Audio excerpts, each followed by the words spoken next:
السلام عليكم ورحمة الله وبركاته. نتمنى إن شاء الله تكونوا بخير.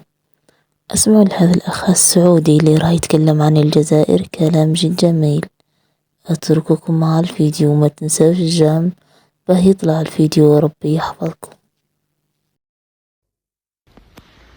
الجزائر بلد جدا مميز وله بصمة غريبة بصراحة، بلد مختلف نوعا ما، بالرغم من أن في بعض القضايا ما يعتبر مع المملكة العربية السعودية، مثل قضية الصحراء المغربية وما إلى ذلك. لكن الجزائر حتى لو كان في بعض المواقف ضدك في أشياء معينة، يفاجئك في مواقف ثانية وتلقاه يعني له وقفات قوية، وشعب ما يهتز. خلينا نقول نفس الوقت السعودية من البداية كانت تدعم الجزائر بشكل جدا كبير، خصوصا في أيام استقلاله، أيام يعني وقفات الملك سعود الله يرحمه مع الجزائر أيام استقلاله من فرنسا، كانت جدا جدا وقفات قوية.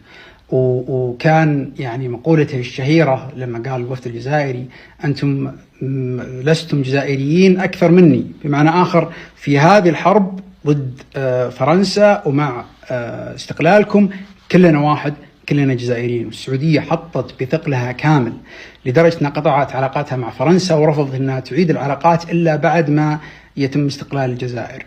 واستضافت الوفد الجزائري في الأمم المتحدة أعتقد في 1954 ما كنت واهم، استضافته من ضمن وفدها هي. وهذا أغضب فرنسا بشكل كبير، لأن الجزائر ما كانت ممثلة في أمم متحدة لأنها ما كانت مستقلة في ذاك الوقت، فراحت السعودية واستضافت الوفد الجزائري من ضمن وفدها وخلتهم ممثلين عشان يقدرون يتكلمون. فالسعودية وقفت بقوة وغامرت بأشياء كثيرة بصراحة في ذاك الوقت الملك سعود الله يرحمه لاستقلال الجزائر. الآن خلينا نشوف بعض المواقف الحديثة.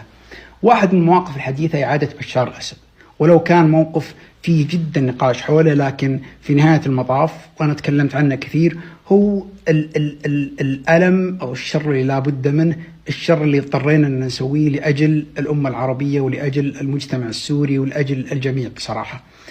الجزائر كانت من أول ما نقترح الشيء هذا من فترات طويلة، كانت قمة الجزائر قبل قمة السعودية. طيب ليش ما تم استقباله في جامعة الدول العربية إلا في قمة السعودية؟ هذا له سبب. السبب بأن السعودية لها ثقل ولها، يعني إذا استضافت السعودية في قمة الرياض أو قمة جدة، يعني قمة السعودية، صعب جدا على أي دولة من الدول العربية أنها ترفض إعادة بشار الجامعة العربية.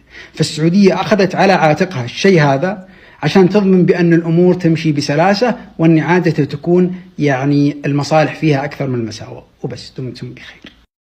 الفيديو أكتر من رائع. الجزائر بلد الرجولة والشجاعة والشهامة والمواقف الثابتة. شكرا جدا لحضراتكم لمتابعتكم الفيديو. أشوفكم على خير بإذن الله في فيديوهات جديدة، والسلام عليكم ورحمة الله وبركاته. مع ألف سلامة. وصلنا إلى نهاية الفيديو، نتمنى إن شاء الله يكون نال إعجابكم. إذا عجبكم ما تنسوش الدعم. شكرا على المشاهدة، إلى اللقاء في فيديو آخر يجمعني وإياكم.